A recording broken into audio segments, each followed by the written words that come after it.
안녕하십니까. 이창호TV의 이창호라고 합니다. 오늘은 이스라엘에서 태어나신 예수님이 나와 무슨 관계가 있나요? 이러한 제목으로 말씀을 나누고자 합니다. 2000년 전에 이스라엘에서 태어나신 예수님이 나하고 무슨 관계가 있나요? 2000년 전에 이스라엘에서 태어나서 이스라엘 사람으로 살다가 가신 예수님이 오늘 나하고 무슨 관계가 있어서 예수님을 믿으라고 합니까? 이러한 질문을 하는 분들이 있습니다. 과연 예수님과 나는 무슨 관계가 있을까요?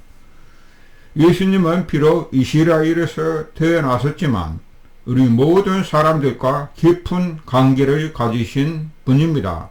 우리가 예수님을 제대로 알려면 예수님의 조상인 아브라함에 대해서 알아야 합니다.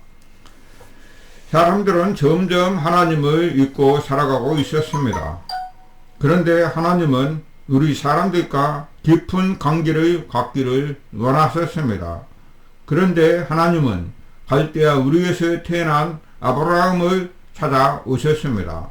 아브라함은 성경 족보에 의하면 하나님이 창조하신 아담의 자손으로서 장자였던 것입니다. 하나님께서는 아브라함에게 나타나셨습니다.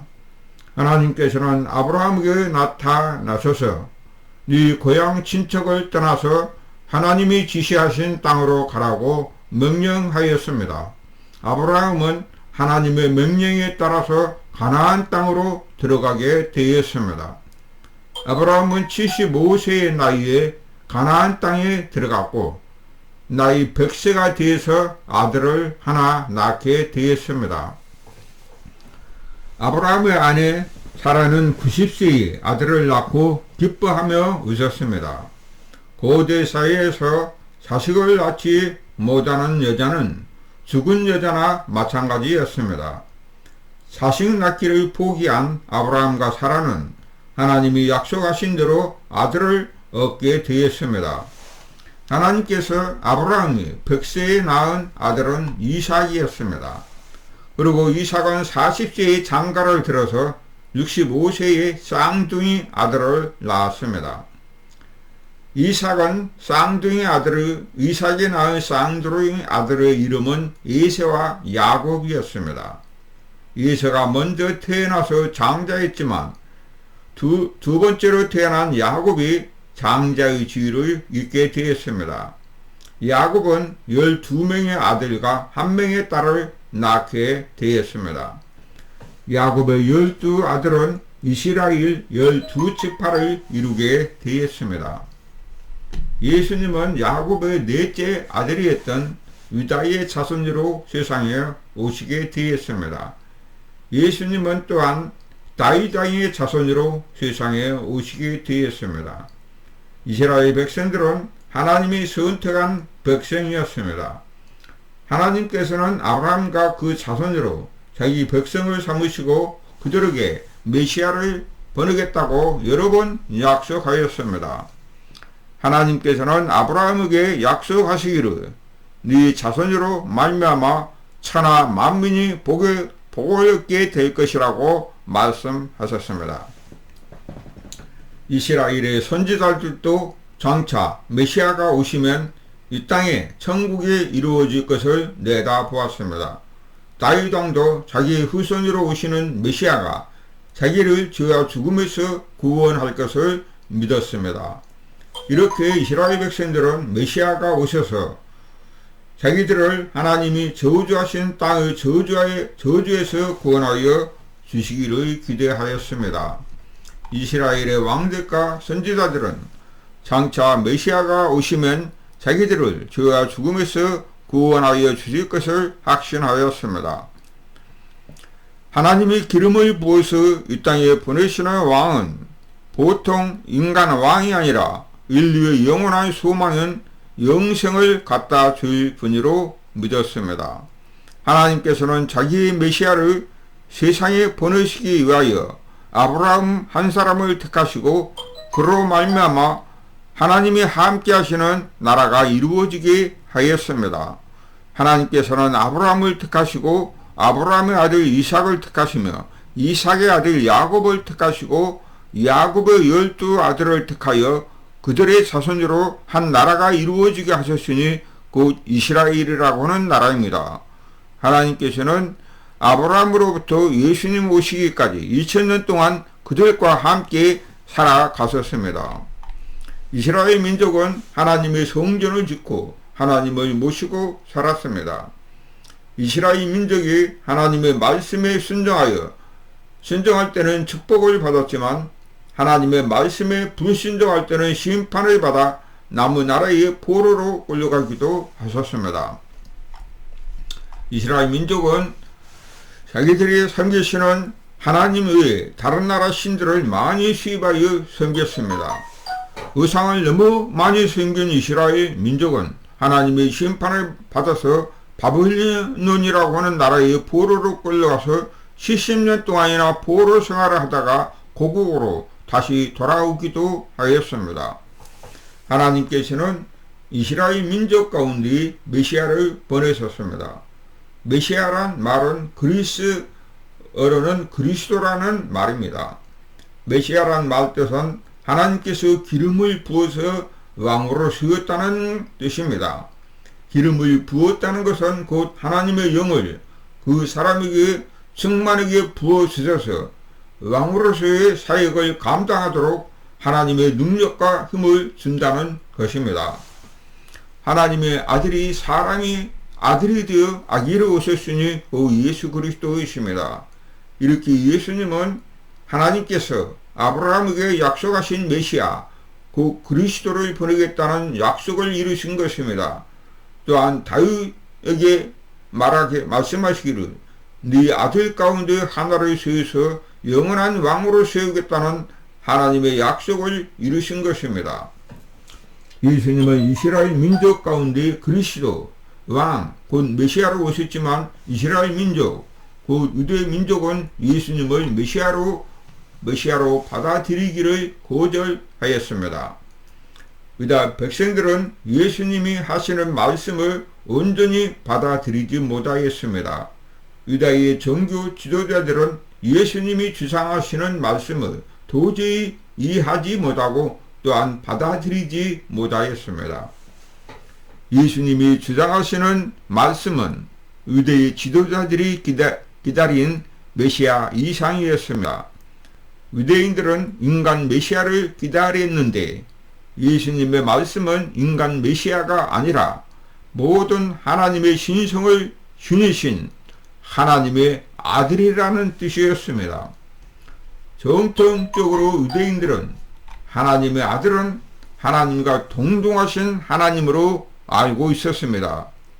그런데 예수님은 유대인들에게 자기는 하나님의 아들이고 또 하나님과 동등하다고 말씀하셨습니다. 유대인들은 이러한 예수님의 말씀을 받아들이지 못하였습니다. 유대인들은 예수님이 하나님의 신성을 모독하고 있다고 생각하였습니다. 자칭 사람에 대해서 하나님이라고 한다고 유대인들은 생각하였습니다.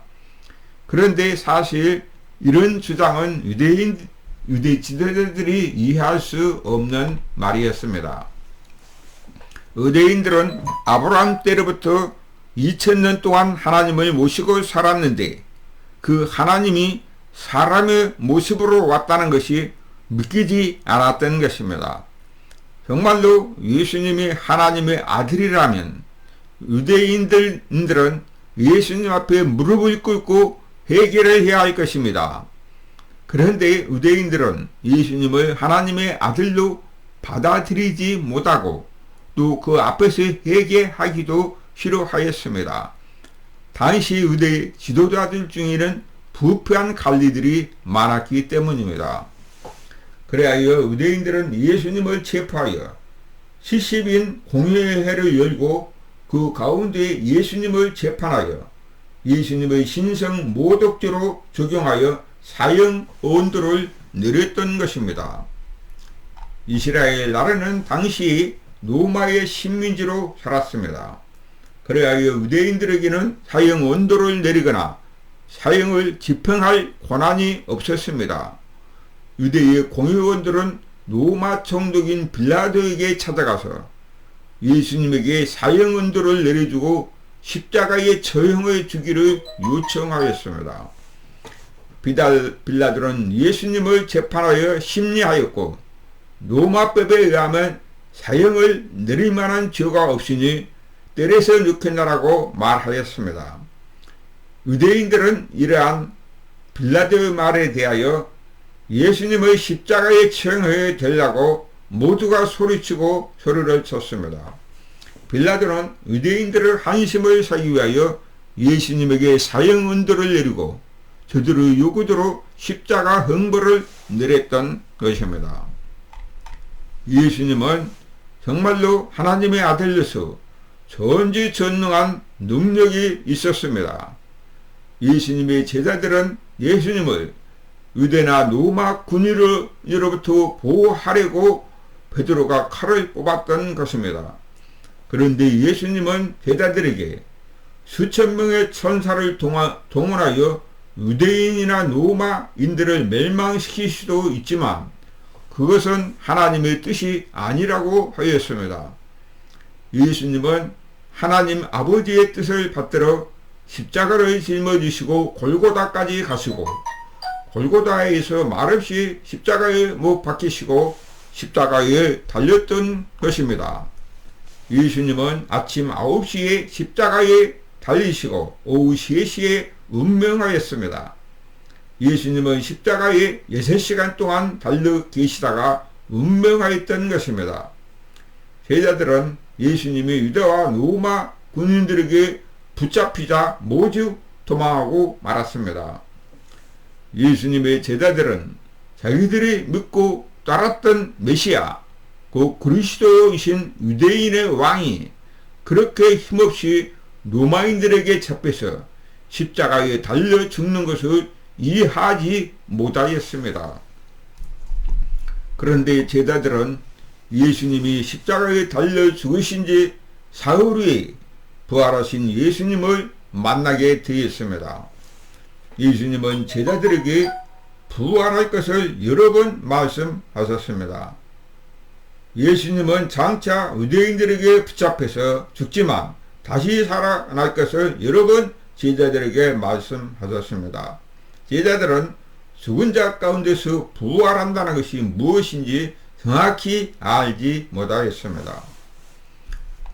제자들은 예수님이 처형한 금요일부터 토요일을 지나 주일날까지 제자들은 로마 군인과 유대 군인들을 무서워하여 다락방에 숨어서 문을 꼭꼭 닫고 숨어 있었는데 그들 가운데 예수님이 나타나셨습니다. 예수님은 문을 열고 들어온 것은 아니었습니다. 제자들이 문을 굳게 닫고 있었는데 예수님이 나타나셨습니다. 예수님은 아마도 지붕으로 오셨을 것입니다. 다시 말하여 부활하신 예수님은 지붕에 벽을 뚫거나 아니면 벽을 뚫고 그 다락방에 들어오신 것입니다. 이렇게 부활하신 예수님은 이 세상 물리적인 법칙을 조화한 몸으로 살아나셨던 것입니다. 예수님은 분명히 살과 뼈를 가지시고 부활하였는데 그 예수님은 벽을 통하여 아니면 지붕을 통하여 여러 번 제자들에게 나타나셨습니다. 예수님은 신령한 몸을 가지고 살아나셨습니다. 강한 몸을 가지고 살아나셨습니다. 예수님은 다시는 죽지 않는 몸을 입으셨으니 그 영원히 살 수 있는 몸으로 살아나셨습니다. 예수님은 우리의 죄를 짊어지고 죽으심으로 우리가 하나님께 지은 죄 문제를 청산하시고 죽은 자 가운데서 부활하심으로 우리의 죽음 문제를 해결하여 주셨습니다. 예수님이 죽은 자 가운데서 부활하여 영광을 입으신 사건은 예수님을 왕으로 믿고 따르는 사람들은 죄에서 구원하여 주시고 또한 죽음에서도 구원하여 주시는 메시아 왕이라는 뜻입니다. 이렇게 예수님이 하나님께서 보내신 왕으로 이 세상에 보내신 사명을 완수하셨던 것입니다. 예수님은 이 세상에 어떤 나라를 세우려고 오신 것은 아닙니다. 예수님은 유대인들의 소원을 따라서 이 땅에 위대한 나라를 세우려고 오신 것은 아니었습니다. 예수님은 하나님의 저주와 심판 아래에 있는 이 세상을 하나님 아버지와 화해를 시키시고 우리에게 하나님의 용서와 사랑과 축복을 받아서 영원히 행복하게 살게 하시려는 목적으로 이 세상에 우리의 왕으로 오셨던 것입니다. 하나님께서는 예수님을 하나님이 보내신 왕으로 모시고 따르는 사람들에게 하나님의 평화와 화해를 주시고 하나님의 용서를 주시고 사랑을 주시고 그들을 하나님의 자녀로 삼아서 영생 복락을 주시는 것입니다. 하나님께서 사람의 죄 때문에 땅을 저주하시고 사람들은 힘들게 일하다가 죽는다고 하셨습니다. 이렇게 하나님의 저주와 심판 아래 있던 우리 인류에게 하나님께서는 예수님의 죽음을 통하여 우리와 화해하시고 우리 인생들에게 용서와 화해와 축복을 주시게 되었습니다. 하나님께서는 이 세상에 자기의 왕을 보내서 우리에게 화해와 평화와 영생을 주시기 위하여 아브라함과 이삭과 야곱을 택하시고 그들의 자손들은 이스라엘 민족을 택하셨다는 것입니다. 하나님께서는 아브라함이나 이스라엘 민족이 목적이 아니라 천하 만민이 목적이었던 것입니다. 예수님은 부활하신 다음에 40일 동안 이 세상에 계셨습니다.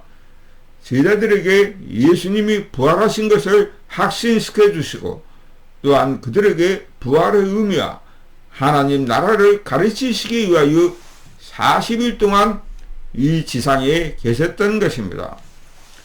예수님은 부활하신 지 40일이 되는 날 하늘로 올라가셨습니다. 그리고 하나님 보좌 우편에 하나님 나라의 왕으로 등극하였습니다. 예수님은 이제 하늘과 땅의 건설을 가지신 분이로서 왕으로 등극하였습니다. 그리고 또한 천하 만민을 구원하시는 왕으로 등극하였습니다. 예수님은 오늘날 동서남북 온 천하에서 자기 백성들을 모시게 되었습니다. 예수님은 지난 2000년 동안 나라와 민족 가운데서 그리고 모든 세대 가운데서 자기 백성들을 모셨습니다. 예수님은 제자들에게 너희는 온 천하에 다니며 천하 만민에게 복음을 전하라고 하였습니다. 부활한 예수님은 제자들에게 너희는 예루살렘과 온 유대와 사마리아와 땅끝까지 이르러 나의 증인이 되라고 명령하셨습니다. 또한 하늘과 땅의 모든 권세를 나에게 주셨으니 너희는 온 천하에 다니며 모든 민족으로 제자를 삼아서 내가 너희에게 분부한 모든 것을 가르쳐 지키라고 하였습니다. 이렇게 예수님은 유대 민족만이 아니라 온 천하 만민을 죄와 죽음에서 구원하려고 오신 것입니다. 예수님이 세우시고자 하는 나라는 죄와 죽음이 없고 하나님의 저주와 심판이 없는 의와 생명과 진리가 충만한 영원히 존재하는 하나님의 나라입니다. 이렇게 예수님은 유대민족 가운데서 유대인으로 오셨지만 예수님의 뜻은 온 천하 만민들을 하나님 앞으로 데려오고 그들이 모두 하나님의 용서와 사랑을 받아서 영원히 살기를 소망하였습니다. 우리가 하나님 앞에서 영원히 행복하게 사는 길은 사람들의 노력과 수고로 되는 것이 아니라 예수님을 하나님이 보내신 하나님의 아들로 믿고 나의 왕으로 나의 주님으로 믿고 의지함으로 되는 것입니다. 하나님께서 그 아들을 세상에 보내서 우리 대신 십자가에 달리게 하신 사랑을 믿고 예수님을 하나님이 보내신 왕으로 주님으로 믿고 의지하는 것입니다. 하나님께서는 예수님을 통하여 우리와 만나시는 것입니다. 하나님께서는 예수님을 통하여 우리에게 복을 주십니다. 하나님께서는 예수님을 통하여 우리에게 용서와 평화와 사랑을 주십니다. 하나님께서는 예수님의 십자가를 통하여 우리를 용서해 주시고 또한 부활하신 예수님으로 인하여 우리에게 영원한 생명을 주시는 것입니다. 그러므로 이스라엘 나라의 유대인으로 태어나신 예수님이 나와 상관없는 분이 아니라 나를 사랑하여 나를 위하여 죽으신 하나님의 아들이신 것입니다. 성경을 자세히 읽어보시면 예수님의 신성을 알게 되고 예수님의 말할 수 없는 사랑과 은혜를 알게 될 것입니다. 부활이 이 땅에서 우리를 위하여 죽으셨다가 부활하여 하늘에 가신 예수님의 이름을 부르시고 찾아서 예수님을 만나시고 예수님과 함께 동행하고 의지함으로 이 땅에서 행복한 인생으로 살아가기를 소망합니다. 감사합니다. 아멘.